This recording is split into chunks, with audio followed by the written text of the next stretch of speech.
10th class English medium student, ये आपकी third video है, तीसरी वीडियो है चैप्टर सेकंड की एसिड बेसिस एंड सॉल्ट्स की। बच्चों, अगर किसी की वीडियो में क्लियरिटी नहीं आती है तो यूट्यूब पे जब आप देखते हो तो साइड में जो 3 डॉट्स होते हैं उस पर क्लिक करके क्वालिटी का ऑप्शन आता है, उस क्वालिटी को बढ़ा लिया करो, उसको 360 या 480 कर लिया करो, तो आपकी वीडियो क्लियर आएगी। कई स्टूडेंट कह रहे थे कि वीडियो क्लियर नहीं आती है, तो क्वालिटी बढ़ा लिया करो तो क्लियर आ जाएगी वीडियो। तो देखो, आपकी आज ये थर्ड वीडियो है। आपको हमने एसिड बेस का फर्स्ट चैप्टर में जो फर्स्ट वीडियो थी उसमें आपका इंट्रोडक्शन करा दिया था, इसका हमने लिटमस बता दिया था क्या होते हैं, केमिकल प्रॉपर्टीज बता दी थी एसिड बेसिस की। उसके बाद आपको हमने एसिड और बेस कैसे रिएक्ट करते मेटल के साथ वो बता दिया था। हाइड्रोजन का प्रूफ बताया था कि हाइड्रोजन गैस कैसे निकलती है जब कोई एसिड हमारा मेटल के साथ रिएक्ट करता है। तो जो हमारे बेस होते हैं, बेस के साथ हमने आपको मेटल की रिएक्शन बता दी थी। उसके बाद हमने जो सेकंड वीडियो थी यहाँ से स्टार्ट कराई थी आपको, how do metal carbonate and metal hydrocarbonate react with acid, ये कराया था। How do acid and base react with each other, acid base आपस में कैसे रिएक्ट करते हैं ये बताया था। Reaction of metallic oxide with acids, metallic oxide की रिएक्शन बताई थी एसिड के साथ। Reaction of non metallic oxide of basis बताई थी। जो आज की वीडियो है बच्चों वो यहाँ से स्टार्ट होती है। बच्चे ध्यान दिया करो और समझा करो, सुना करो अच्छे से, तो समझ आएगा। ऐसी बात नहीं है समझ नहीं आएगा। और कोई भी बात एक बार में हर किसी को समझ में नहीं आती है, उसको बार बार पढ़ना पड़ता है तब समझ में आता है।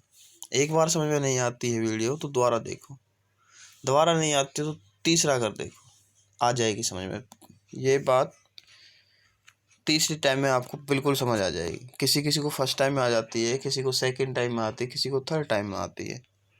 तो आपकी जो क्लास है बच्चों यहाँ से स्टार्ट है आज की।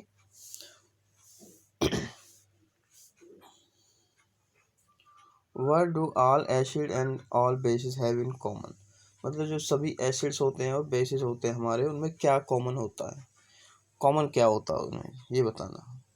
तो देखो बच्चों, section 2.1 we have seen that the all acid are similar chemical property. जितने भी हमारे एसिड्स होते हैं, चाहे वो HCl है, चाहे वो H2SO4 है, चाहे वो HNO3 है, कोई भी एसिड्स हैं उनकी सभी की प्रॉपर्टी एक जैसी होती है, सेम होती है। What lead to this similarities in properties, उनमें क्या सिमिलरिटीज होती है। वी शो इन एक्टिविटी 2.3 में देखेंगे all acid general hydrogen gas on reacting with metal. ये कह रहा है कि हमने जो देखा अभी तक, हमने देखा कि जितने भी एसिड्स होते हैं वो जनरेट करते हैं हाइड्रोजन गैस, कब, जब वो मेटल से रिएक्ट करते हैं। क्या कॉमन प्रॉपर्टीज देखी हमने उनमें, फर्स्ट वो हमने देखा कि जब भी हमारा कोई एसिड मेटल के साथ रिएक्ट करता है तो क्या देते हैं वो, हाइड्रोजन गैस लिबरेट होती है, हाइड्रोजन गैस निकलती है। So hydrogen seems to be common to all acid, तो हमें हाइड्रोजन जो दिखाई देती है सभी में common. Let us perform an activity, investigate whether all compound containing hydrogen are acidic. Let us perform an activity, हम एक एक्टिविटी इन्वेस्ट करते हैं, खोजते हैं, whether all compound containing hydrogen, कि सभी मेटल्स जो होते हैं वो एसिड के साथ हाइड्रोजन गैस प्रोड्यूस करते हैं। तो इसके लिए हमने क्या लिया बच्चों, एक एक्सपेरिमेंट करेंगे। एक्सपेरिमेंट में क्या है ये देखो, हमने activity 2.1 take solution of glucose, alcohol, hydrochloric acid, sulphuric acid, ये सब चीज़ें ली हमने, ठीक है। ग्लूकोज लिया, अल्कोहल लिया, हाइड्रोक्लोरिक एसिड लिया, सल्फ्यूरिक एसिड लिया। Fix 2 nail on a cork, एक कॉर्क है, ये रहे, यहाँ से देख लो रबर कॉर्क है, ये 2 नेल्स इस पर लगाई हमने। इसके अंदर हमने डाइल्यूट एसिड डाला और इसको यहाँ से ले जाकर बैटरी से कनेक्ट किया, एक बल्ब लगाया, यहाँ पे एक स्विच लगाया बटन, और यहाँ ये हमारा एक बीकर है। तो हमने जैसे ही बटन ऑन करेंगे तो हम देखेंगे कि ये बल्ब जलता है कि नहीं, HCl की कंडीशन में। फिर HCl को निकाल देंगे, फिर इसमें H2SO4 डालेंगे, फिर देखेंगे बल्ब जलता है कि नहीं स्विच ऑन करके। फिर इसमें ग्लूकोज डालेंगे, फिर देखेंगे बल्ब जलता है कि नहीं स्विच ऑन करके, फिर इसमें अल्कोहल डालते हैं, फिर देखते हैं स्विच ऑन करके बल्ब जलता है कि नहीं। तो बच्चे जो हमारा बल्ब होगा वो दो ही कंडीशन में जलेगा, जब इसमें हमने एसिड डाला हो, कौन सा, हाइड्रोक्लोरिक एसिड और sulphuric acid. Fix two nail on a cork and place on cork in 100 ml beaker, connect the nails of the two terminal of the 6 volt battery. ये वोल्ट कितने वोल्ट की battery है, 6 volt की battery है। Now the pour the dilute HCl and beaker and switch the on current, repeat with dilute sulfuric acid, do we observe. ऐसा ही experiment हम सबके साथ करते हैं। हम क्या ऑब्जर्व करते हैं, हम देखते हैं कि दो में कब HCl और H2SO4 डालते हैं तब ये बल्ब जलता है, और अल्कोहल और जब ग्लूकोज डालते हैं तो बल्ब नहीं जलता है।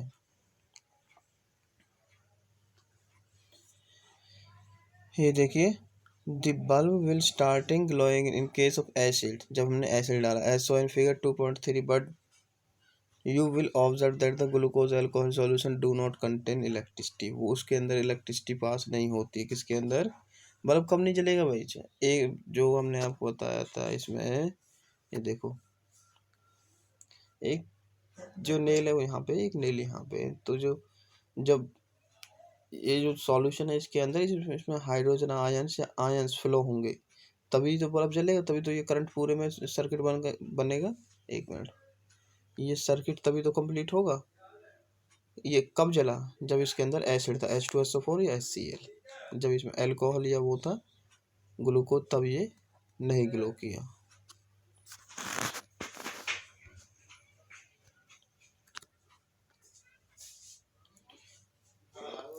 Glowing of the bulb indicate that there is a flow of electric current through the solution. The electric current is carried through the solution by ions. जो इलेक्ट्रिक करंट है वो किसके थ्रू फ्लो करता है, ions के through. Since the cation present in an acid is H plus, जो solution होता है उसमें H प्लस कैटायन होते हैं। आयंस हमारे दो तरह के होते हैं, जो बोलो ना आयंस, आयंस दो तरह के होते हैं, कैटायन और एनायन। कैटायन हमारा पॉजिटिव, एनायन हमारा नेगेटिव। जैसे H प्लस है तो ये कैटायन हो गया, यहाँ पे OH माइनस होता तो एनायन होता। This suggest that acid produce hydrogen ions. तो इससे क्या पता चला, जो हमारे एसिड्स होते हैं वो H प्लस आयन प्रोड्यूस करते हैं solution, which are responsible for their acidic properties, जो रिस्पॉन्सिबल है उसकी एसिडिक प्रॉपर्टी के लिए। तभी हम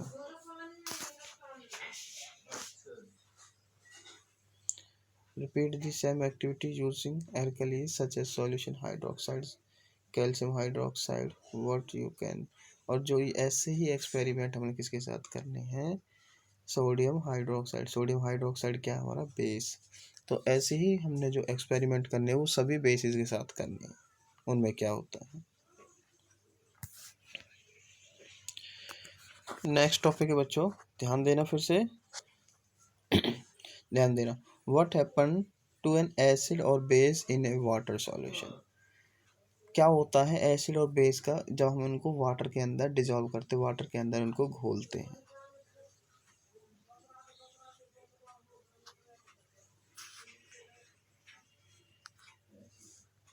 do acid produce ion in aqua solution, let us test you. क्या जो हमारे एसिड होते हैं वो प्रोड्यूस करते हैं ions only in aqua solution, only aqua solution में प्रोड्यूस होते हैं H plus ions. Let us test this, इसको हम टेस्ट करते हैं।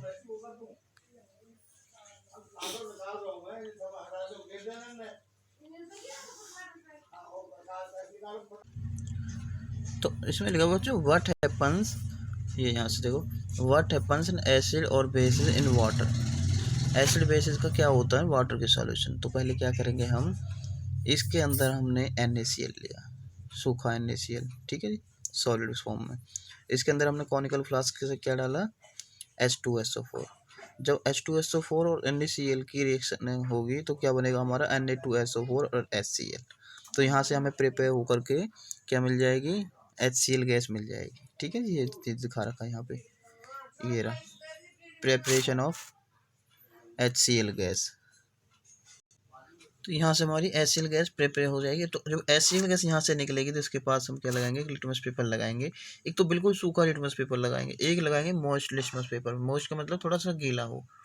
तो जो सूखा होगा उस पर कोई इसका इफेक्ट नहीं होगा, लेकिन जो मॉइस्ट होगा उस पर इसका इफेक्ट, हल्का सा इफेक्ट होगा। जो ये ब्लू कलर है इसका लिटमस का, इसको कैसा कर देगा, रेड कर देगा, रेड कर देगा।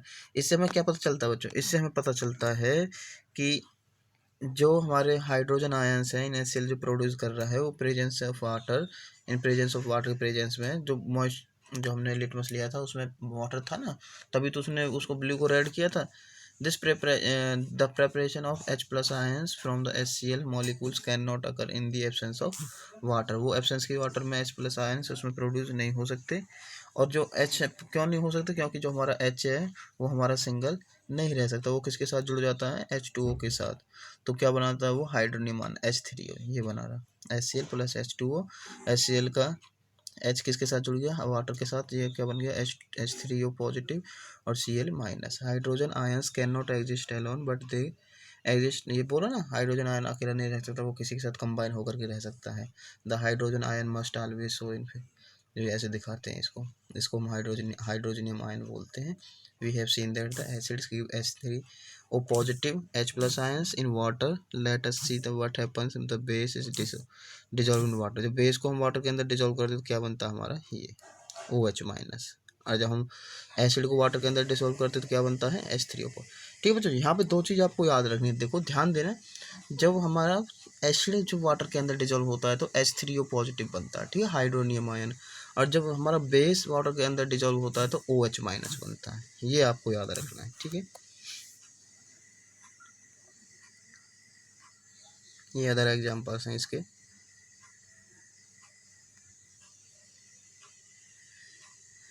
बेस जनरेट, बेस जो होते हैं वो जनरेट करते हैं hydroxide ions in water.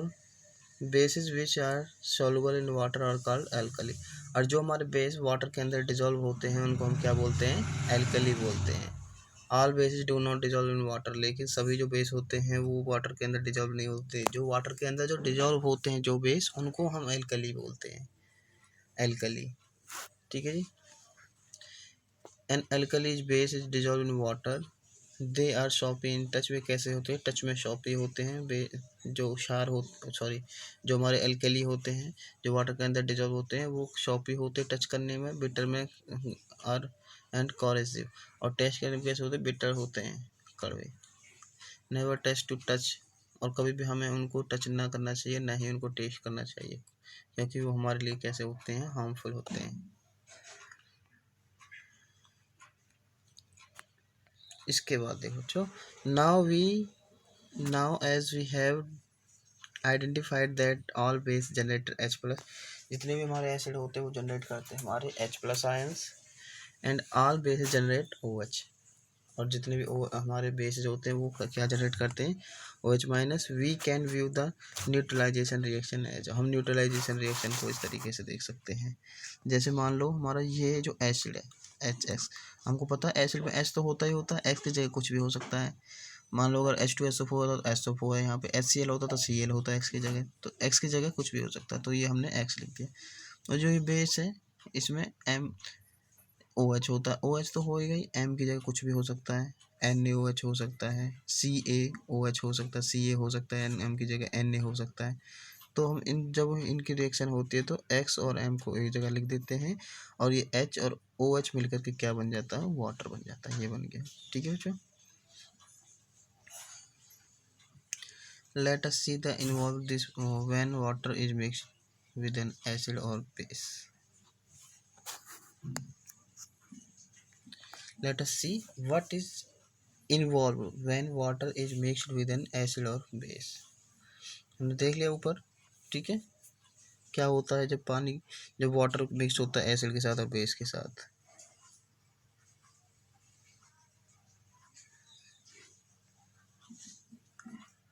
Let us see what is involved when water is mixed with, हाँ अब हम ये देखेंगे क्या होता है जब वाटर को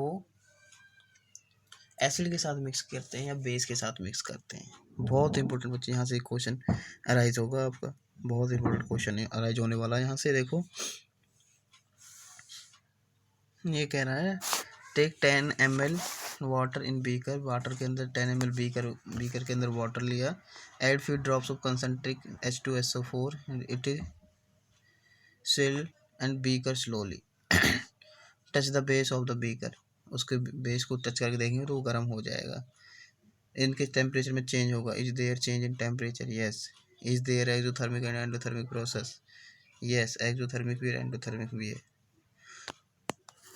यहाँ से देखो जब ये प्रोसेस करते हैं तो क्या होता है, हमें क्या प्रिकॉशंस लेने चाहिए जब हम वाटर को एसिड के अंदर मिक्स करते हैं। The process of dissolving an acid और base in water is highly exothermic one. जब हम डिजॉल्व करते हैं एसिड और बेस को वाटर के अंदर तो ये हाईली एक्सोथर्मिक रिएक्शन होती है। एक्सोथर्मिक क्या होती है, जिसमें हीट प्रोड्यूस होती है। Care must be taken while mixing concentrated nitric acid और सल्फ्यूरिक एसिड विद वाटर। और हमें ये बहुत ध्यान रखना चाहिए जब हम किसी कंसनट्रिक नाइट्रिक एसिड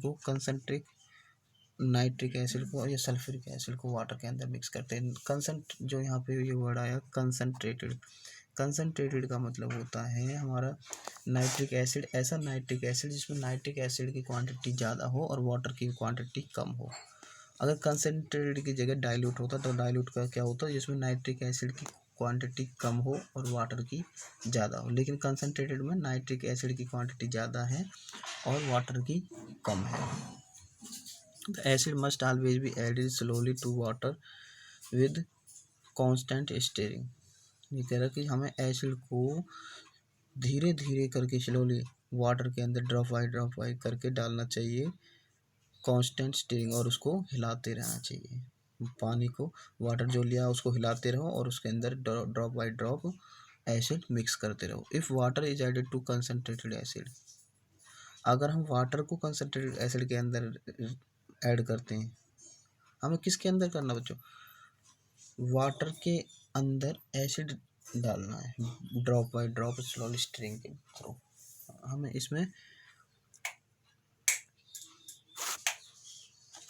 अगर हम वाटर ऐड करते हैं, अगर हम इस प्रोसेस को उल्टा करते हैं, अगर हम वाटर ऐड करें किसके अंदर, कंसनट्रेटेड एसिड के अंदर, द हीट जनरेटेड, तो क्या प्रोड्यूस होगी, heat may cause the mixture of plus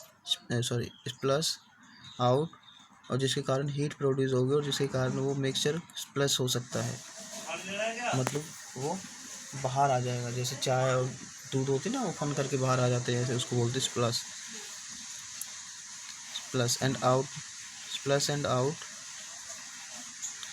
and cause burn, और हमें जला सकता है। द ग्लास कंटेनर में आल्सो ब्रेक, और जो जिसके अंदर वो हम रिएक्शन कर रहे हैं, जिसके अंदर उसको मिला रहे हैं हम वाटर को और एसिड को, वो हमारा ब्रेक हो सकता है, टूट सकता है due to excessive local heating, ज़्यादा हीट के कारण। Look out for the warning sign on the can, concentrated sulphuric acid on bottle, sodium hydroxide pellets. जब भी हम बाहर से कोई एसिड लेते हैं, तेजाब जिसको बोलते हैं, तो उस पर हमें जो उसके नीचे जो वार्निंग लिखी होती है उसको हमें देख लेना चाहिए ध्यान से। सॉरी, मिक्सिंग एन एसिड और base with water result in decrease the concentration of ions.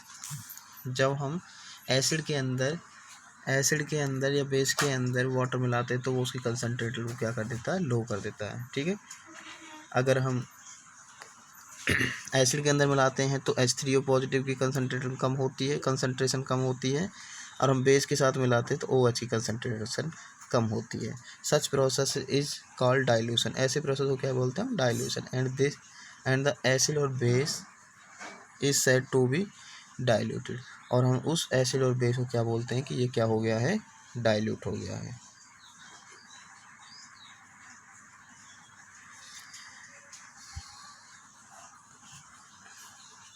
इसके बाद बच्चों देखो, अगर वीडियो जहाँ से समझ में आना कम होने लगती है तो वहाँ पे आप स्टॉप कर दो, रिलैक्स होकर फिर से वहाँ से स्टार्ट करके फिर से देखो जहाँ से आपको समझ नहीं है, क्योंकि वीडियो थोड़ी लंबी हो जाती है, थोड़ा कम समझ आती है।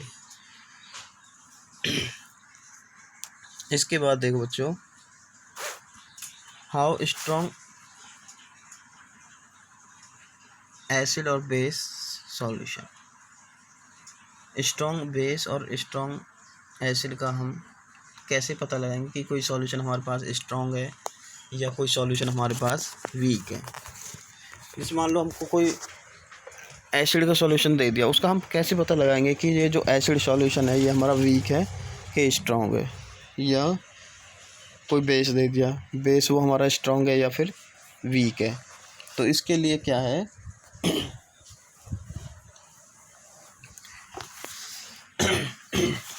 इसके लिए एक हमारे पास स्केल हो। पहले देखो स्केल तो बाद में बढ़ाएंगे, पहले ये देख लेते हैं।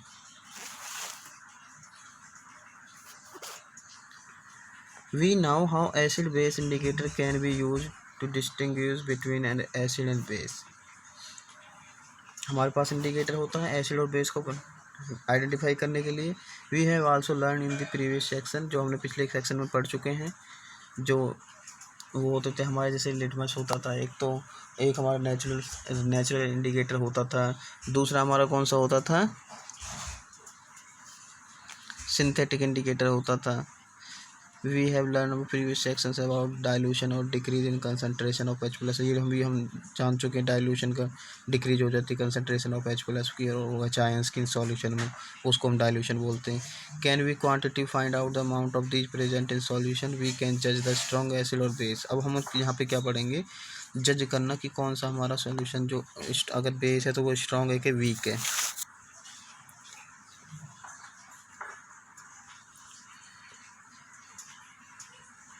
We can do this by making use of a universal indicator. एक हमारे पास यूनिवर्सल इंडिकेटर होता है which is a mixture of several indicators. The universal indicator show different colours in different concentration, जो डिफरेंट कंसनट्रेशन में different concentration terms दिखाता है of hydrogen ions in solution के अंदर हाइड्रोजनियम आयन की।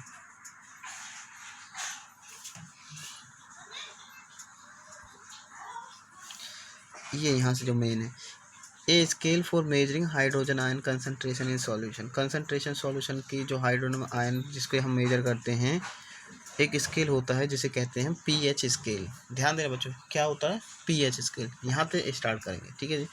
एक पीएच स्केल होता है जिससे हम क्या बताते हैं कि कौन सा एसिड हमारा स्ट्रॉन्ग है, कौन सा हमारा वीक है, कौन सा बेस हमारा स्ट्रॉन्ग है, कौन सा बेस हमारा वीक है। The pH for the potenz in German measuring power. जो P है उसको क्या बोलते हैं, power. On the pH scale we can measuring pH from 0 to 14। और जो वो pH होती है उस पर एक रीडिंग आती है, pH निकल के 0 से 14, ठीक है।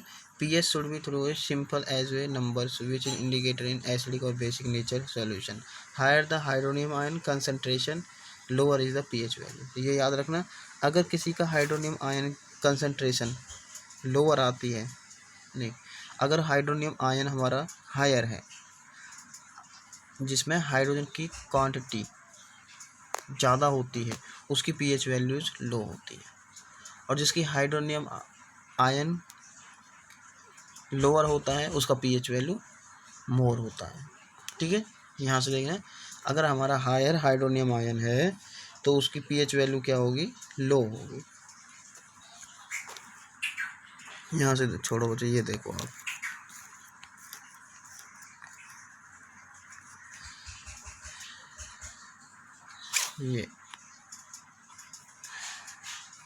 ये होता है पीएच स्केल हमारा, ये पीएच स्केल है। इस पे हमारे 0 से लेकर के 14 तक होते हैं काउंटिंग। जो रीडिंग आती है वो 0 से लेकर के 14 तक आती है। अगर किसी की पीएच वैल्यू हमारी 0 है तो वो एसिड है। 0 से लेकर के 6 के बीच अगर कोई वैल्यू जाती है तो वो एसिड है। 7 आती है तो न्यूट्रल है, और 7 के बाद 14 तक आती है तो वो हमारा क्या है, बेस है, ठीक है जी। वो हमारा क्या है, बेस है। दूसरी बात इसमें, अगर पीएच वैल्यू मान लो हमारे एक 0 है, एक 2 है, एक 3 है, एक 0 है, एक 2 है, एक 3 है, कोई भी है, मतलब मान लो आपके एक 0 है, 1 है, 2 है, तो अगर आपसे पूछ रहे इसमें स्ट्रॉन्ग एसिड कौन सा होगा, तो किसमें हाइड्रोनियम आयन, किसमें जो हाइड्रोनियम आयन होंगे वो हमारे लोअर होंगे, जीरो में। अगर हाइड्रोनियम आयन लोअर होगा तो पीएच वैल्यू हमारी ज़्यादा होगी।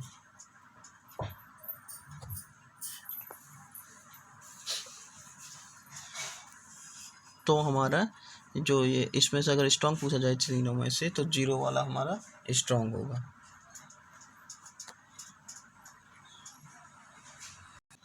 समझ आया बच्चों? देखो अब समझने की कोशिश करो। ये हमारा पीएच स्केल है, इसमें हमारी रीडिंग आती है। जब हम इसको एसिड के अंदर या बेस के अंदर डिप करते हैं तो ये हमारी रीडिंग बताता है, जिसपे 0 से लेकर के 14 तक रीडिंग आती है। और इस रीडिंग के बेसिस पे हम बताते हैं कि कोई कितना स्ट्रॉन्ग है, कौन कितना बेस वीक है, ये भी बताता हमें ये। ठीक है जी।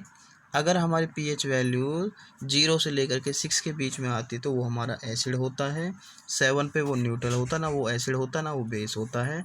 और 7 से लेकर के 8 से 14 तक आती है। 7 के बाद अगर 8 से 14 पीएच वैल्यू जाती है तो वो हमारा क्या हो जाएगा बच्चों? बेस। ठीक है। इसमें एक बात और ध्यान रखना आप, अगर पीएच वैल्यू हमारी 0 है, 1 है, 2 है तो वो हमारा स्ट्रॉन्ग एसिड होगा। अगर हमारी पीएच वैल्यू 13, 14 है तो वो हमारा स्ट्रॉन्ग बेस होगा। ठीक है। आज की वीडियो इतनी ही, नहीं तो फिर आपको समझ में नहीं आएगा बच्चों। ये पढ़ लेना, इसी के बारे में लिखा है। The strength of acid and base depend upon the number of H plus ions and OH minus ions produced respectively. If we take hydrochloric acid and acetic acid the same concentration, say a molar, then the produce different amount of hydrogen ions. दोनों में hydrogen की जो मात्रा होगी, quantity होगी, different होगी। Acid gives the, इसमें वही बात बता रहा, अगर हमारे acid that gives rise to more H plus ions are said to be strong. Acid give a less H plus ions as said to be weak acid. Can you now say what weak and strong acid base? आप बता सकते हो ना कौन week है कौन strong base है। Acid के बारे में हमने बता दिया, तो आप बेस का भी ऐसे बता सकते हो जैसे हमने अभी बताया था आपको। अगर हमारी पीएच वैल्यू 14 है तो हमारा वो कैसा बेस होगा? स्ट्रॉन्ग। अगर हमारी पीएच वैल्यू 0 है, मान लो आपकी पीएच वैल्यू 6 है, तो वो हम आपका स्ट्रॉन्ग एसिड होगा या स्ट्रॉन्ग एसिड होगा या वीक एसिड होगा? तो वो हमारा वीक होगा।